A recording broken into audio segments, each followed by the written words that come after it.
اعوذ باللہ من الشیطان الرجیم بسم اللہ الرحمن الرحیم۔ میرے پیارے دوستو اور بزرگوں، السلام علیکم۔ جیسا کہ آپ جانتے ہیں، ہماری نکاح اور شادی کے متعلق سیریز ویڈیوز چل رہی ہیں۔ اگر آپ دوست ہمارے چینل پر نئے ہیں تو ہمارے چینل کو سبسکرائب کریں تاکہ اسلام کے متعلق جو بھی معلومات بھیجی جاتی ہیں آپ تک پہنچتی رہیں۔ آج کا جو ہمارا موضوع ہے، منگیتر سے میل جول کی معاشرتی خرابیاں۔ منگنی کے بعد منگیتر سے میل جول رکھنے کی بیان کردہ شرعی خرابیوں کے علاوہ معاشرتی خرابیاں بھی ہیں، جن میں چند یہ ہیں۔ ایک خرابی تو یہ ہے کہ اس سے بچوں کا ذہن خراب ہوتا ہے، کیونکہ بچے منگنی اور شادی کے معاملات میں اپنے بڑے بہن بھائیوں یا قریبی رشتہ داروں کا یہ بے باکانہ انداز اور اس پر خاندان کے بڑے کا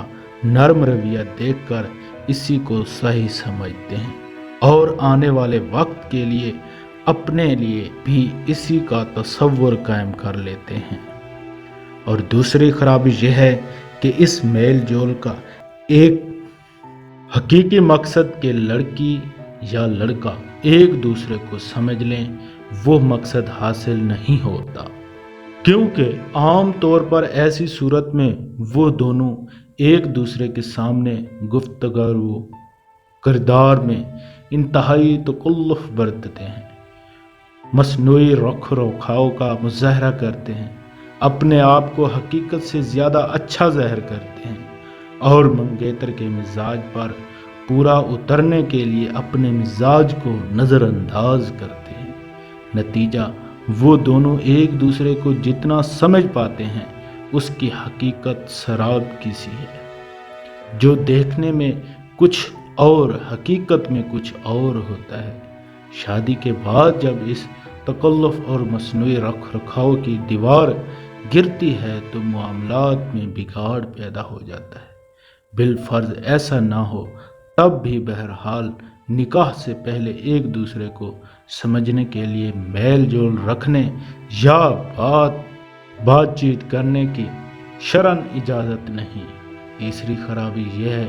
کہ یہ میل جول بسا اوقات منگنی ٹوٹنے کا سبب بنتا ہے، کیونکہ اس میل جول کی وجہ سے بے تکلفی بڑھ جاتی ہے اور ایک دوسرے کا لحاظ کم ہو جاتا ہے، باہمی بحث و مباحثہ بڑھ جاتا ہے،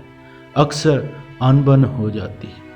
اور نتیجہ منگنی ٹوٹنے کی صورت میں برآمد ہوتا ہے۔ اور یہ کوئی اچھی بات نہیں ہے،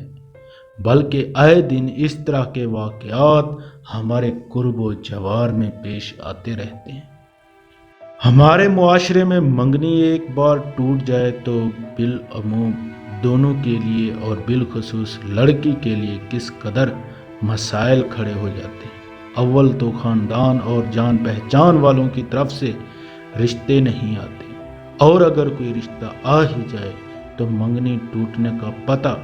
چلنے پر دل میں طرح طرح کے اندیشے پیدا ہو جاتے ہیں، جس کی بنا پر کھوج لگائی جاتی ہے کہ لڑکی کی منگنی آخر کس وجہ سے ٹوٹی تھی، اور اب اگر نیا رشتہ لانے والے لڑکے والوں کے پاس جا کر پوچھیں کہ آپ نے اپنے لڑکے کی منگنی ان کی لڑکی سے کیوں ختم کی، تو ظاہر ہے کہ وہ لوگ ہرگز یہ نہیں کہیں گے کہ ہمارا لڑکا یا ہم اچھے نہیں تھے، وہ تو لڑکی اور اس کے گھر والوں کی ہی برائی بیان کریں گے، اور بالفرض واضح طور پر کسی قسم کی برائی بیان نہ کریں، بلکہ ڈھلے چھپے لفظوں میں صرف اتنا کہہ دیں کہ ہم آپ کو کیا بتائیں، بس یوں سمجھیں کہ اللہ نے ہمیں بچا لیا، تو شاید اتنا سن کر بھی وہ لوگ یہ سوچنے پر مجبور ہو جائیں کہ ان کے ہاں رشتہ کیا جائے یا نہ کیا جائے۔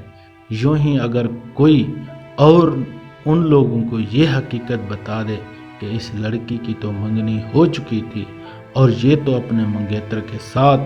بڑی بے تکلف تھی، ہنسی مذاق کرتی تھی، گھومنے پھرنے جاتی تھی وغیرہ وغیرہ۔ تو ایسی صورت میں بھی غالباً وہ لوگ لڑکی والوں سے رشتہ کرنا پسند نہ کریں گے۔ الغرض منگنی کے بعد لڑکے لڑکی کے میل جول رکھنے کی صورت میں خدا نہ خواستہ منگنی ٹوٹ جائے تو اس کا خمیازہ زیادہ تر لڑکی اور اس کے گھر والوں کو بھگتنا پڑتا ہے۔ بہرحال منگنی ٹوٹے یا برقرار رہے، ہر صورت میں یہ میل جول شریعت کے خلاف ورزی ہے اور اللہ پاک اور اس کے پیارے رسول صلی اللہ علیہ وآلہ وسلم کی ناراضگی کا سبب تو ہے، لہٰذا اس سے بچنا ضروری ہے۔ اللہ پاک ہمیں ان چیزوں سے بچائے رکھے، آمین۔